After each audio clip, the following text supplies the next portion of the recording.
A very good evening to you. I'm Lisa Lord, and in our news, the Commissioner of Police says gun crimes are down despite a spate of shootings. Private primary schools again take top honors in the Common Entrance examination. Barbados identifies terrorism as a major threat to Western Hemispheric peace. And in sports, the Windies on the wrong side of history as Bangladesh easily chased 322. Broadcasting from our studios in the Pine St. Michael, this is CBC Newsnight, starting now.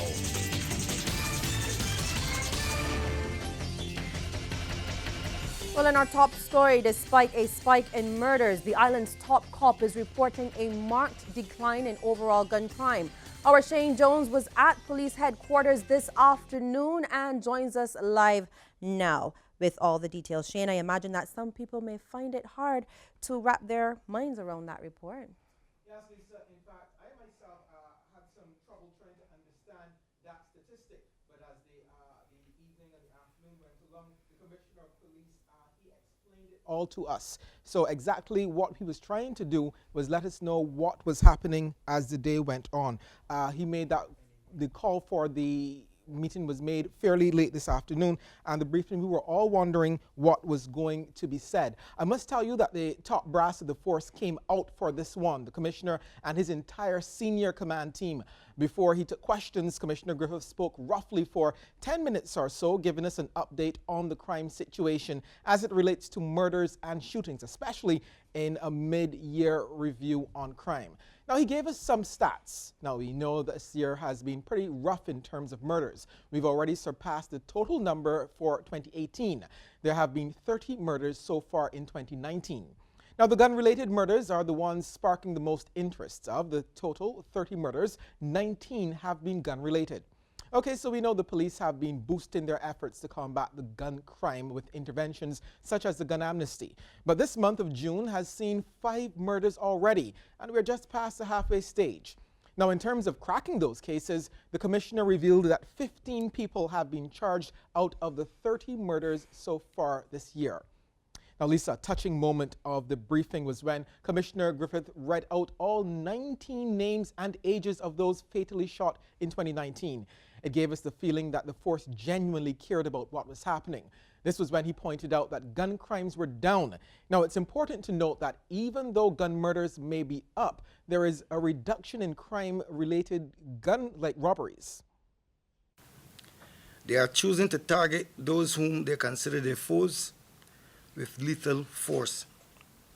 But this is taking place against the backdrop of a considerable decline in overall gun crime in Barbados this year. This country remains a safe place for citizens and visitors who generally have no need to fear random danger in public places. Commissioner Griffith says while illicit drug activity is a common thread, socio-economic issues are at the root of what he called brazen executions. He added that the force has ramped up its response, actually stopping 5 murders from taking place. We have stepped up our stop and search operations. We will, with the assistance of the Barbados Defense Force, increase our patrols across the country, and we will continue to strengthen our criminal investigation arms. Well, Commissioner Griffith also admitted that the parish of St. Philip was indeed causing some problems with some troubling activity there, and reiterated that the force could always use more resources at its disposal. Back to you, Lisa. Thank you so much, Shane, as always. Well, Education Minister Santia Bradshaw says that more work is needed to help primary school students improve their grammar skills, referring to that report from this year's English paper in the Barbados Secondary School Entrance Examination. She says it revealed that many students still struggled with writing complete sentences. Analysis of student performance on the English paper suggests that while students are improving in their understanding of discrete grammatical and vocabulary concepts in Section A, more students are struggling in the free response section of the paper, commonly known as Section B. For the past 3 years, it has been noted that a high percentage of students continue to score only 1 mark on the free response items in Section B of the paper instead of the full 2 marks that are allocated. This suggests that students have a general understanding of the content of the text, but are not answering the question in a grammatically correct answer. Well, this year, there was an increase in the number of students who scored full marks in the math paper. A whopping 35 Class 4 pupils scored 100% in that subject. But Ms. Bradshaw says the overall performance of students in that subject could be improved. Programs utilizing new, innovative, and research-based approaches must be introduced to strengthen and consolidate the delivery of instruction. An analysis of student performance in mathematics paper has revealed that there continues to be a need for this, as concern over too many students having demonstrated that they have not attained mastery of basic mathematical concepts has become apparent. A vast majority of the students continue to demonstrate their inability to apply knowledge and skill to solve real problems in Section 3 of the paper, and females continue to demonstrate a higher level of understanding of basic mathematical concepts over males. Now, regarding transfer requests, the Education Minister says that those will only be granted for special circumstances. I know that the next few weeks, the Ministry of Education will no doubt be bombarded by several requests for transfers, as has been done in the past. My position this year is the same as it was last year. Only in extenuating circumstances will we be entertaining the requests for transfers.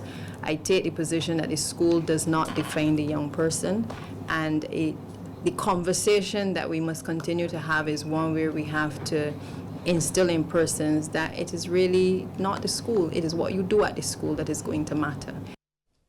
Well, the Education Minister also disclosed that 3 early sitters wrote this year's examination. And as you know, the wait is over and the Barbados Secondary School entrance examination results have all been released. That examination has been used over the past 50 years to allocate 11 and 10-year-old Class 4 students to a secondary school. And this year's 3,379 candidates now know which secondary school they will be attending come September. And we'll tell you about the top achievers a little later in this newscast. Well, Melba Smith is no longer at the helm of the Caribbean Broadcasting Corporation. In an email sent out by the Human Resources Department this afternoon, staff was advised that the media veteran tendered her resignation as chairman of the Board of Management. Minister of Information, Broadcasting and Public Affairs, Senator Lucille Moore, who has responsibility for the CBC, thanked Mrs. Smith for her service. I would like to thank Mrs. Melba Smith for her contribution as chairman of the board of the Caribbean Broadcasting Corporation. Mrs. Smith would have been an integral part of the restructuring exercise undertaken by CBC late last year. Mrs. Smith would have further contributed to many of the changes at the corporation in recent times. I wish Mrs. Smith all the success in her future endeavors. Barbados sees terrorism as a major threat to peace and security in the Western Hemisphere. Today, the government, along with Cuba, came together in remembrance of the lives lost in the October 1976 bombing of a Cubana Airlines flight. Over 70 lives were lost. Wreaths were laid on the foot of the Cubana monument at Paynes Bay by Minister of Foreign Affairs, Senator Dr. Jerome Walcott, and the visiting Cuban Foreign Minister, Bruno Rodriguez Parilla. Dr. Walcott says it's imperative the pursuit of international peace and security be of paramount importance to Barbados, Cuba, and all peace-loving nations. The Foreign Affairs Minister says Barbados is proud to have Cuba as a treasured partner. Barbados and all CARICOM member states reaffirm and recommitted to continue to strengthen the CARICOM-Cuba relationship, which is based on a deep historical foundation rooted in solidarity, cooperation, and complementarity. This monument, at which we gather today, was erected by the government of Barbados as a simple but eloquent tribute to the memories of the victims of the Cubana crash. We come together annually to honor these victims whose names are carved in the monument and to denounce this senseless act of terrorism. Well, Cuba's foreign minister says the act not only shattered lives in his country, but the Democratic People's Republic of Korea and Guyana. He laid the blame on the U.S. for aiding the masterminds. Masterminds behind this attack, who were true assassins and terrorists, lived peacefully in Miami until they died without facing punishment. They deserve it according to the law and the seriousness of the crime they had committed. One of them, Posada Carriles, continued later on to perpetrate terrorist actions throughout Central America and organized planting of bombs in several Havana hotels in 1997. Well, Barbados is looking to work closer with Cuba, especially in the area of health. This was one of the outcomes of an extensive bilateral held with that Spanish-speaking nation and Barbados today. Cuba has one of the most advanced healthcare systems anywhere in the world, and Foreign Affairs Minister Dr. Jerome Walcott says Barbados is trying to draw from their expertise. We spoke of health. We spoke of the need to go into different areas in terms of specialist nursing, in terms of nurses being trained in oncology and gerontology. We dealt with the issue of pharmaceuticals and the management of diabetes. Cuba has done some revolutionary work in terms of the management of leg ulcers, which is a scourge of diabetes in Barbados. And they have done some very good work, and we are looking at trying to get access to some of the drugs and the methods that they use, certainly in teaching, certainly in terms of treating diabetic leg ulcers and indeed a diabetic foot. Dr. Walcott says Barbados is also looking at deepening relations in the area of education.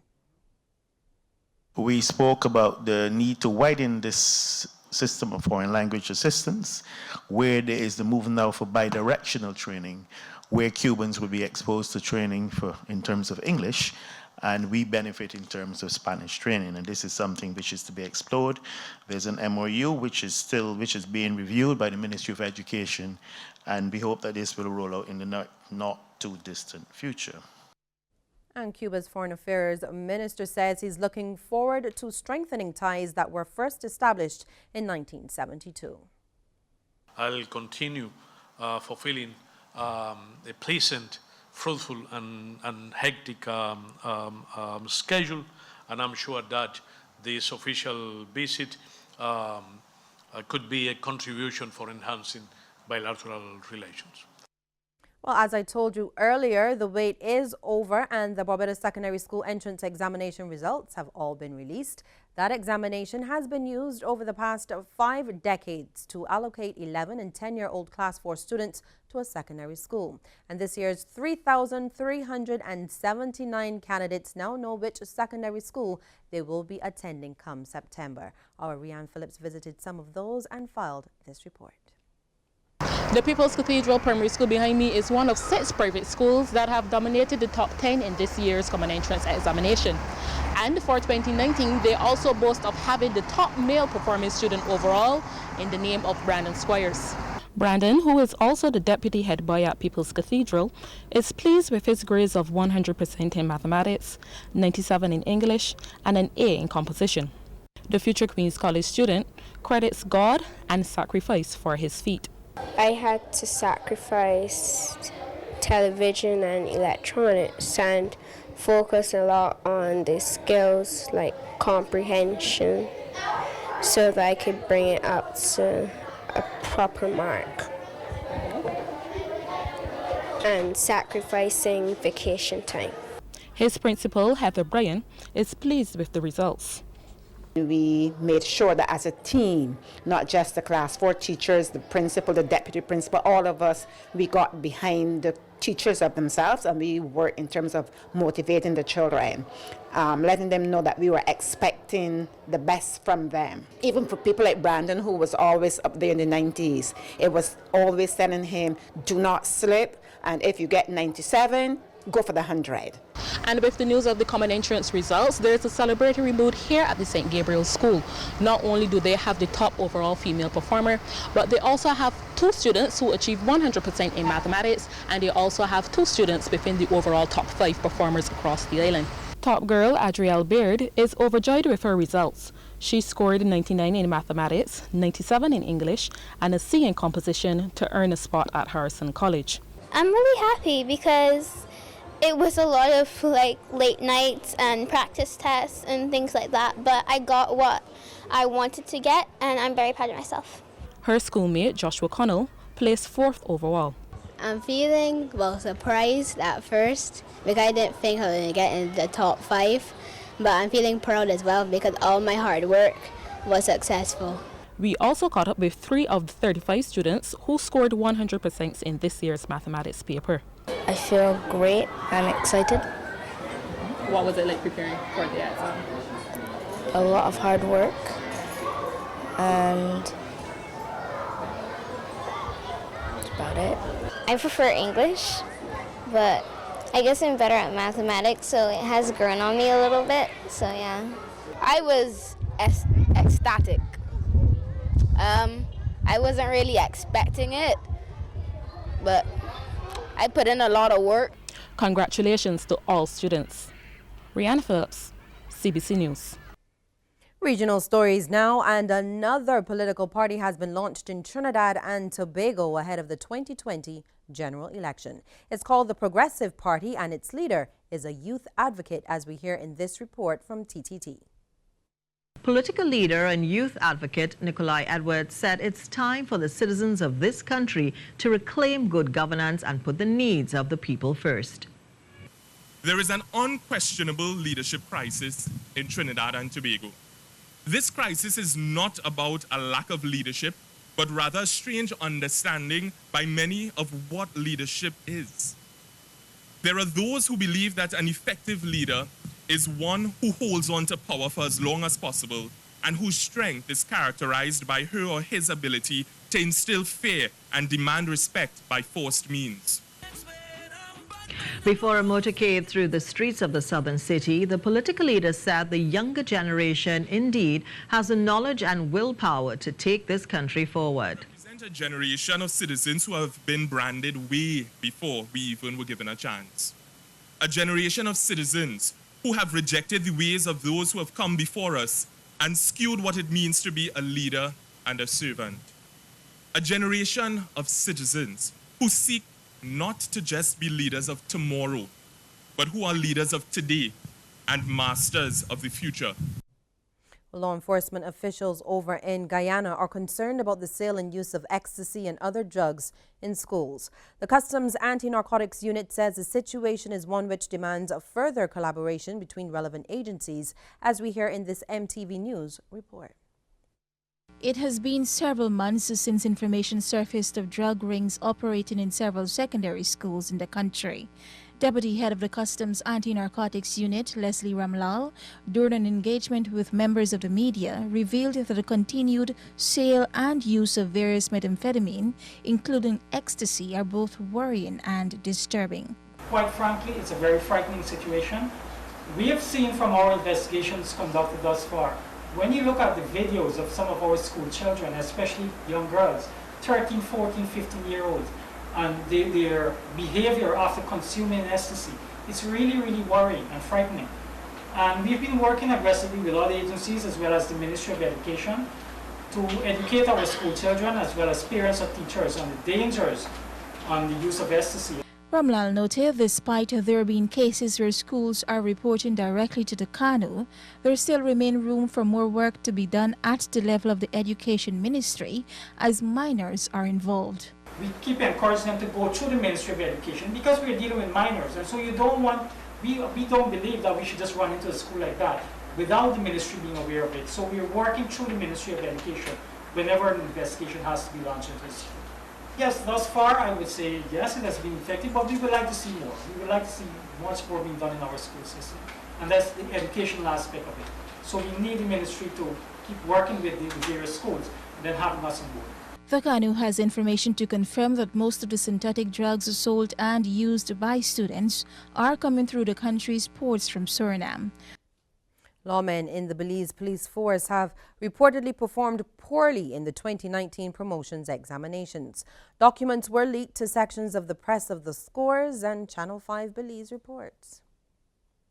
On May 4th, a total of 869 officers sat the papers. While some of them will be promoted in the weeks ahead, a majority of their colleagues were unsuccessful in passing the annual test. In fact, their performance was underwhelming, to say the least. Under the orders of the Commissioner of Police, the results of the examination are to remain confidential. Notwithstanding a leak of that document, however, we found it imperative to share with you, our viewers, the outcome of the assessment. The following is a breakdown of their accomplishments by district and rank, beginning with Corozal, where 42 officers took the exam. In an effort to move up in rank from sergeant to inspector, 2 officers sat the exam and failed. 18 corporals also took their respective tests to become sergeants, but only 4 passed. Of the 22 constables who participated in the assessment, 19 of them failed the test. In Corozal district, roughly 83% of persons who sat the police exam were unsuccessful. In Orange Walk, all 4 sergeants who opted to take the test failed. Of the 20 corporals who aspired to be promoted to sergeants this year, only 8 of them passed. Likewise, of the 18 constables who sat the papers last month, only 2 realized their goal of being eligible for the promotion. 76% of all officers who took the exam in Orange Walk failed.